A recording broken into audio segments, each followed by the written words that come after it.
Hi, Monty with Gillespie Abbey Carpet and Floors. Do you have a tile floor in your house that maybe is getting dated? Maybe you're getting tired of cleaning the grout, tired of that cold feeling that you get with tile? Well, there is a solution to resolve that problem. And it doesn't necessarily mean you have to tear out all that tile flooring. We hear that from people lots of times.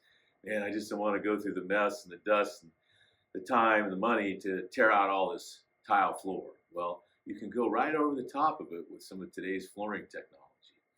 Here you'll see there's two different tile floors in our showroom. This large formatted tile that you see that's 2x2, small grout lines, not real deep.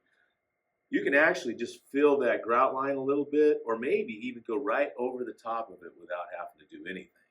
But then if you get a tile floor that has smaller tile with a lot of texture, bigger grout lines, there's a product we can put in here to fill all this or float the whole floor with what they call a self-leveling pour.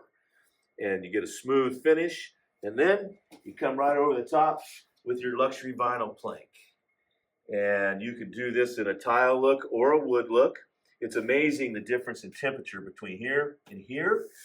Not only that, you don't have all the mess, the dust, the cleanup, and you save money by going over the top of it. There are a couple of things you have to consider when you do this, especially in a kitchen. Is it going to block in your appliances because you've raised the floor up? You might have to trim some doors. But here at Gillespie Abbey Carpet and Floors, we can analyze that for you and determine whether it is feasible to go over the top of that floor without tearing it out, saving you time, saving you money, saving you mess. Stop in here at Gillespie's at 360 Chadburn Road or at 900 Merchant Street in Vacaville, and we'll turn those interior design dreams into reality.